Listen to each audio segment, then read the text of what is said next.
Ladies and gentlemen, your official introductions for this featherweight championship bout. First, the challenger in the blue corner. This fighter is 24 years of age. He stands 6 feet 1 inch tall, weighted at 66 kilograms. His record of 5 wins, 3 losses, no draws, 3 wins with in the distance. Fighting out of 12 gauge MMA, Liam Burke.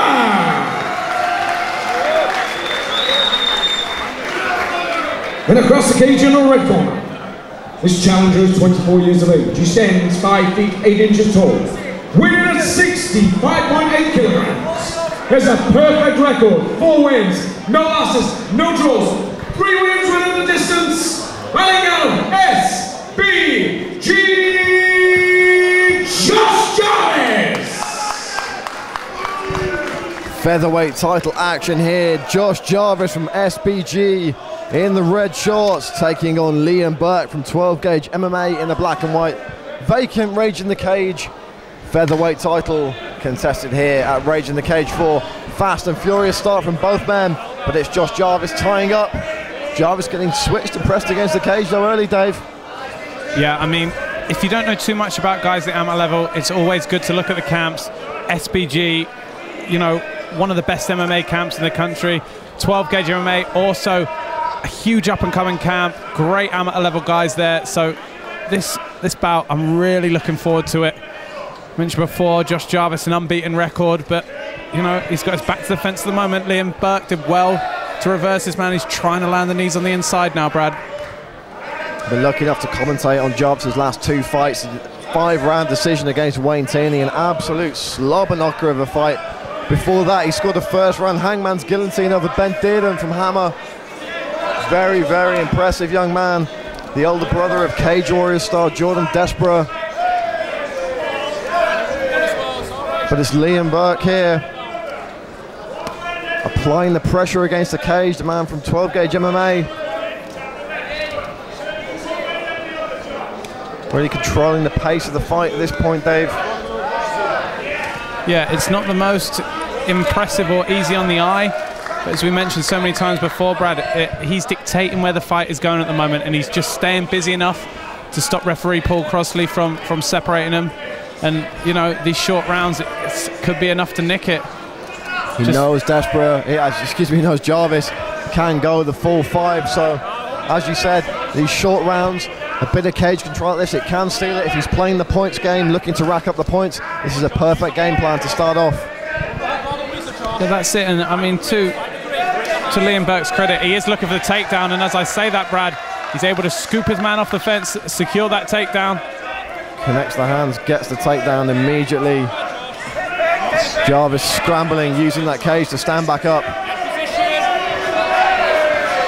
Exchanging blows in the clinch here. Yeah, some nice little dirty boxing, some right hands on the outside, but Liam Burke able to answer with a knee himself. Yeah, it's great to see the development of the game. If you look back to the days of Tito Ortiz when he was on top, it was always the wrestler using the cage for takedowns, but now we're seeing strikers use the cage as a tool to stand back up as well, and really serves to illustrate the evolution in mixed martial arts.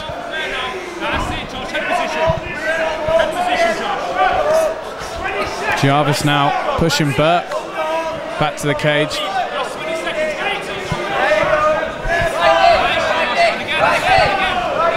Nice knee up the middle there from Jarvis. It was always going to be a gritty, grimy fight, this one. That's exactly what we're seeing in this first round, final 10 seconds. Jarvis trying to fight up the cage, eats a knee though.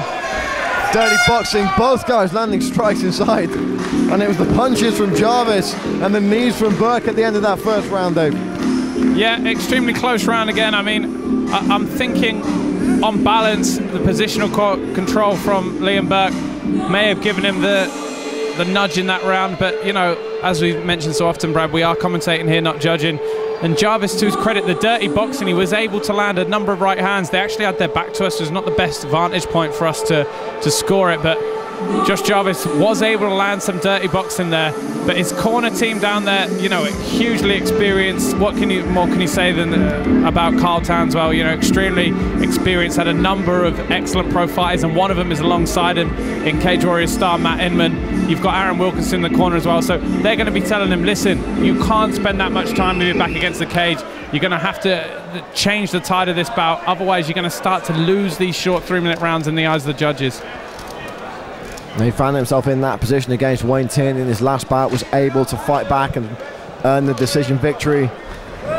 Huge head kick to start off there from Liam Burke. Jarvis, though, charging his man to the cage, picking him up.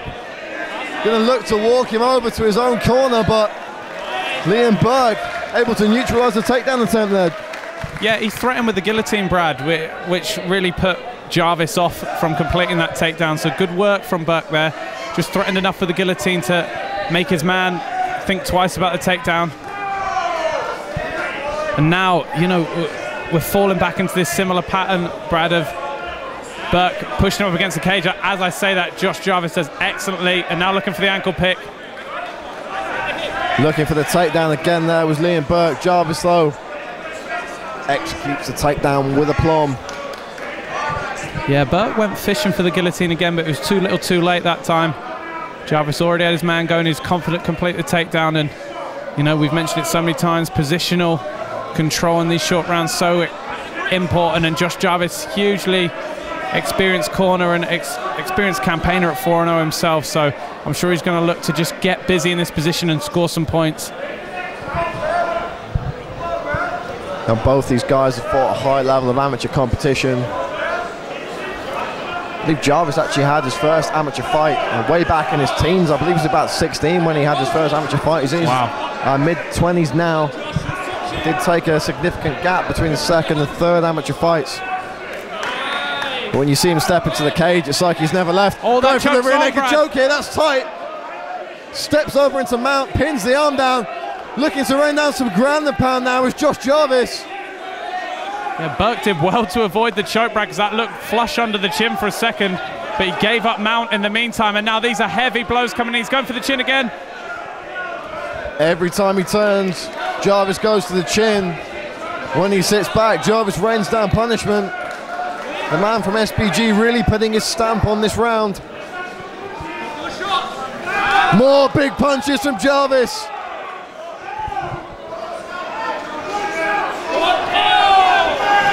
Burke trying to get out, looking a little bit lost here. Again, gives up the back. He doesn't know what to do at the moment, Burke, because he's shipping punches, but as soon as he gives his back, the choke is a heavy threat for him. Real tough position here for 12 gauge MMA's Liam Burke. That's on tight. Here comes the big squeeze. Josh Jarvis trying to choke the life out of Burke, and there's the submission.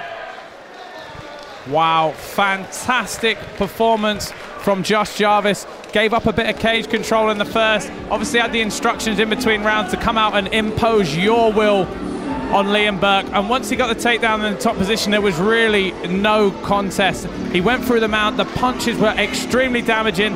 Every time Liam Burke turned his back, he knew the choke was coming. He'd go back to his back, ship more punches. He was just in a lose-lose situation, a 12 gauge MMA man.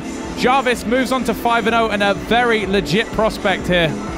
I've seen it before, I'm sure I'll see it again. When Josh Jarvis gets you in a submission, you do not get out.